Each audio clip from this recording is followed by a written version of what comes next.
Welcome to Juhitha yummy world. మనం brownie ice cream cake చేసుకుందామండి. దానికోసం ఒక మౌల్ తీసుకొని 2 tablespoon cooking oil, 2 tablespoon brown sugar, 2 tablespoon curd తీసుకుందామండి. దీని అంతా కలిసేలా మిక్స్ చేసుకుందామండి, ఈవెన్గా కలిసేలా. బ్రౌన్ షుగర్ ప్లేస్లో మీరు వైట్ షుగర్ కూడా సరిపోతుంది. నేను తీసుకునే చిన్న కప్పుడు మైదా పిండికి నాకు ఈ క్వాంటిటీ అయితే సరిపోతుంది. షుగరు, పౌడరు, ఆయిల్ ఇదంతా మీరు ఎంత తీసుకుంటే దాన్ని బట్టి అన్ని స్పూన్స్ ఎక్స్ట్రా మీరు యాడ్ చేసుకోండి. దీంట్లోనే నేను 1.5 స్పూన్ కోకో బటర్ పౌడర్ కూడా తీసుకుంటున్నానండి. అలాగే దీంట్లో హాఫ్ స్పూన్ నేను బేకింగ్ పౌడర్, అలాగే పావు స్పూన్ బేకింగ్ సోడా కూడా తీసుకొని మొత్తం ఈ పౌడర్ అంతా మిక్స్ చేసుకొని జల్లించేసుకుంటున్నానండి ఆ మౌల్డ్లోకి. తర్వాత దీన్ని మంచిగా కలుపుకుంటున్నానండి, ఈవెన్గా ఒకటే డైరెక్షన్లో కలుపుకుంటున్నానండి. కొద్దిగా కాచి చల్లార్చిన మిల్క్ యూస్ చేసుకుంటూ దీన్ని మంచిగా కలుపుకుంటున్నానండి. మనకు అప్రాక్సిమేట్ ఒక 6 స్పూన్స్ దాకా పడుతుంది మిల్క్ అనేది. ఇలా కలుపుతున్న మధ్యలోనే మనం వెనీలా ఎసెన్స్ తీసుకుంటున్నానండి. ఫ్లేవర్ కోసం నేను వెనీలా ఫ్లేవర్ యూస్ చేస్తున్నాను. ఇది ఒక 3-4 డ్రాప్స్ వేసుకుంటున్నాను అంతే. తర్వాత ఇది కూడా ఈవెన్గా మొత్తం మిక్స్ చేసుకొని అందులోనే 2 స్పూన్స్ బటర్ యూస్ చేస్తున్నానండి. ఈ బటర్ వేసుకున్నాక కూడా మళ్ళీ అదే డైరెక్షన్లో ఈవెన్గా మనం మిక్స్ చేసుకోవాలండి విస్కర్తో. తర్వాత నాకు ఇంకా కొద్దిగా మిల్క్ పడుతుంది కాబట్టి ఇంకో 2 స్పూన్స్ ఇక నేను యూజ్ చేస్తున్నాను. Already 4 table spoon milk first use చేశాను. ఇప్పుడు 2 టేబుల్ స్పూన్ మిల్క్ మీరు చూసుకోండి మీ కన్సిస్టెన్సీ. మనము మొత్తం మిక్స్ చేస్తే కేక్ బ్యాటర్ అనేది ఇలా ఉండాలి. తర్వాత ఒక కేక్ మౌల్డ్ గిన్నె దేంట్లో తయారు చేసుకుంటున్నామో కేక్ ఆ గిన్నె తీసుకొని దాంట్లో కొద్దిగా చుట్టూ అంచులకి బటర్ రాసి అలాగే కొద్దిగా మైదా పిండితో డస్టింగ్ చేస్తున్నానండి. ఇలా చేయడం వల్ల మనకు కేక్ అనేది ఈజీగా రిమూవ్ అయిపోతుంది బయటికి, లేకపోతే అతుక్కుంటూ ఉంటుంది. తర్వాత మనం ప్రిపేర్ చేసుకున్న కేక్ బ్యాటర్ అంతా అందులోకి వేసేసి ఆల్రెడీ నేను పక్కన ప్రీహీట్ చేస్తున్నానండి. ఒక కళాయి పెట్టి అందులో ఒక స్టాండ్ వేసి ప్రీహీట్ చేస్తున్నాను 10 మినిట్స్ నుంచి సిమ్లో. ఇది ఒకసారి మొత్తం ఈ బ్యాటర్ అంతా అందులో వేసుకొని ఇట్లా నేలకి ఇట్లా కొడుతుంది, ట్యాప్ చేయడం అంటారు. అలా చేయడం వల్ల ఎయిర్ బబుల్స్ అన్నీ రిమూవ్ అయిపోయి మంచిగా మనకు కేక్ అనేది బేక్ అవుతుంది. ఆల్రెడీ చూడండి పక్కన పెట్టుకున్నాను చెప్పా కదా, అందులోకి మనం ఆ స్టాండ్ పైన ఇది పెట్టేసేసి కేక్ మౌల్డ్ దానిపైన ఒక లిడ్ పెట్టేసి 20 మినిట్స్ సిమ్లో బేక్ చేయాలండి. చూడండి 20 మినిట్స్ తర్వాత నాకు ఎంత చక్కగా బేక్ అయిపోయిందో. టూత్ పిక్ పెట్టి చూస్తే కూడా మనకు అది పిండిలాగా తగలకూడదండి. మంచి ఈవెన్గా బేక్ అయిపోయింది. తర్వాత దాన్ని పక్కకు పెట్టి ఒక క్లాత్ వేసి కంప్లీట్గా చల్లార్చాలి. ఇప్పటివరకు కేక్ అయిపోయిందండి. నెక్స్ట్ ఐస్ క్రీమ్ కోసం మళ్ళీ ఇంకొక మౌల్ తీసుకొని నేను 200 ml విప్పింగ్ క్రీమ్ తీసుకున్నానండి. ఈ 200 ml విప్పింగ్ క్రీమ్ మొత్తం మనకు కేక్కి ఏం కాదు. కొంచెం దీంట్లో నేను ఐస్ క్రీమ్ సపరేట్గా ప్రిపేర్ చేసుకుంటున్నాను, సపరేట్ ఐస్ క్రీమ్ కోసం. అందులోనే చిన్న డబ్బడు కండెన్స్డ్ మిల్క్, ఈ ఫ్రెష్ క్రీమ్ కూడా 200 ml నేను 100 ml సగమే తీసుకొని బాగా నా దగ్గర ఉన్న విస్కర్తో బ్లెండ్ చేస్తున్నానండి. మీకు కనుక hand blender, electric hand blender ఉంటే ఈ ప్రాసెస్ చాలా ఈజీగా అయిపోతుందండి. చాలా తక్కువ టైంలోనే అయిపోతుంది. నేనైతే హ్యాండ్తోనే చేస్తున్నా కాబట్టి నాకు కొంచెం టైం అనేది ఎక్కువ పడుతుంది. ఇది బాగా బ్లెండ్ చేసుకోవాలండి. కొంచెం థిక్ కన్సిస్టెన్సీ వచ్చేంత వరకు బ్లెండ్ చేసుకోవాలి. నాకు దాంట్లో మొత్తం పక్కకి స్ప్రెడ్ అయిపోతుంది, అందుకే ఇంకొంచెం పెద్ద గిన్నె పెట్టుకొని అందులో బాగా బ్లెండ్ చేసుకున్నానండి.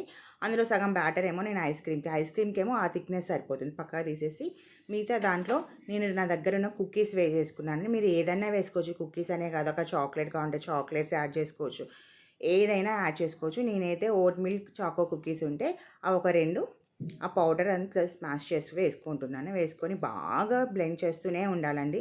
థిక్గా మనకు ఇందాక తీసుకున్నాం కాబట్టి ఈ థిక్నెస్ వచ్చేంత వరకు బాగా బ్లెండ్ చేయాలి. చేసిన తర్వాత ఈ లోపు నాకు కేక్ కూడా చల్లగా అయిపోయిందండి. కేక్ మౌల్డ్ నుంచి కేక్ కూడా రిమూవ్ చేసేసి ఇది మనకు పర్ఫెక్ట్ షేప్లో కట్ చేసుకోవాలి. కేక్ కోసము కూల్ కేక్స్ అట్లా ఏం అవసరం లేదండి. జస్ట్ ఒక 2 లేయర్స్ లాగా కట్ చేసుకోండి. అది బ్రేక్ అయిపోయినా పర్లేదు. ఒక లేయర్ని అయితే ఒక ప్లేట్లో, మనం ఏ ప్లేట్లో అయితే కేక్ ప్రిపేర్ చేయాలనుకుంటున్నామో ఆ ప్లేట్లో మొత్తం సెట్ చేసేసుకోవాలి. ఈవెన్గా మొత్తం సెట్ చేసేసుకొని అప్పుడు మనం 2 స్పూన్స్ షుగర్ ఎందుకు యూస్ చేసామంటే ఇక్కడ నేను కండెన్స్డ్ మిల్క్ యూస్ చేస్తాను కాబట్టి 2 టేబుల్ స్పూన్ షుగరే యూస్ చేశాను. కండెన్స్డ్ మిల్క్ ఈవెన్గా స్ప్రెడ్ చేసుకోవాలి. స్ప్రెడ్ చేసుకున్నాక మనం ప్రిపేర్ చేసుకున్న ఐస్ క్రీమ్ బ్యాటర్ మొత్తం దానిపైన ఈవెన్గా స్ప్రెడ్ చేయాలండి. కొద్దిగా కూడా బ్రౌనీ కనిపించకుండా ఈవెన్గా స్ప్రెడ్ చేయాలి. దీనికి షేప్ అంటూ ఏముండదు. మీరు ఏ ప్లేట్ తీసుకుంటే ఆ ప్లేట్ అంచులంతా మొత్తం కవర్ అయ్యేటట్టు చేసుకుంటే సరిపోతుంది.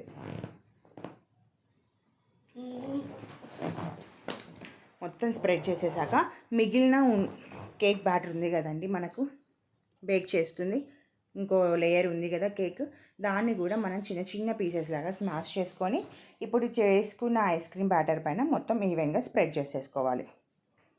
కంప్లీట్గా స్ప్రెడ్ చేసేసుకోవాలండి.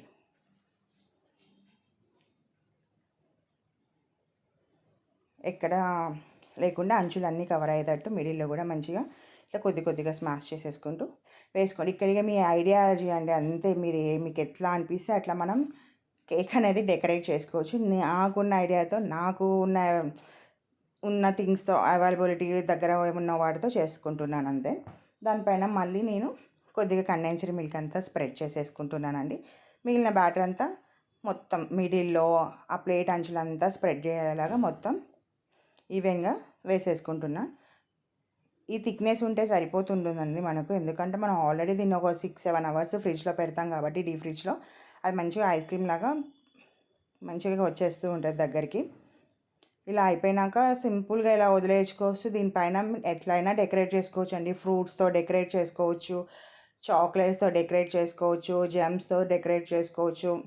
ఇంకా అంతా అది మీ ఐడియా అండి, మీకు ఎట్లా నచ్చితే అట్లా. నాకైతే ఇప్పుడు నేను మా కిట్ క్యాట్ అయితే ఇంట్లో ఒకటి ఉన్నట్టు గుర్తుంది. ఆ కిట్ క్యాట్ తీసుకొచ్చేసి నేను మంచిగా దానిపైన చిన్న చిన్న జస్ట్ అట్లా కనిపించేటట్టు దాన్ని చూడండి, ఇట్లా కిట్ క్యాట్ని తురిమినట్టు చేసేసి వాటిపైన చిన్న చిన్న ఏదో సింపుల్గా డెకరేట్ అలా చేస్తున్నానండి. అలా అంతా ఈవెన్గా చేసుకున్న తర్వాత ఆ కిట్ క్యాట్ పీసెస్ని ఒక 3 అలా పెట్టుకున్నానండి.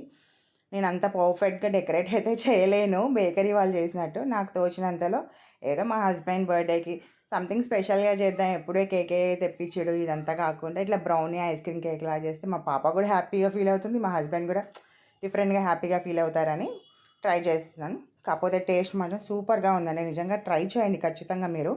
నేను ఒక 3 అవి చాక్లెట్స్ పెట్టేసుకొని డీప్ ఫ్రిడ్జ్లో నేను పెట్టేశానండి. మూత పెట్టేయండి, అట్లా ఓపెన్గా కాకుండా మూతతో మళ్ళీ దానిపైన క్లోజ్ చేసి ఓ 6-7 అవర్స్ అట్లా పెట్టండి. నేను ఐస్ క్రీమ్ కూడా ప్రిపేర్ చేసుకున్నా చూడండి, అది కూడా పెట్టేస్తున్నాను. తర్వాత నేను నా దగ్గర కొంచెం చాక్లెట్ సిరప్ ఉంటే హ్యాపీ బర్త్డే చిన్న అని నాకు తెలిసినంత రాశాను. చూడడానికి మా కేక్ చాలా బాగుంది, కానీ టేస్ట్ కూడా చాలా బాగుంది. తప్పకుండా ట్రై చేయండి. Thanks for watching.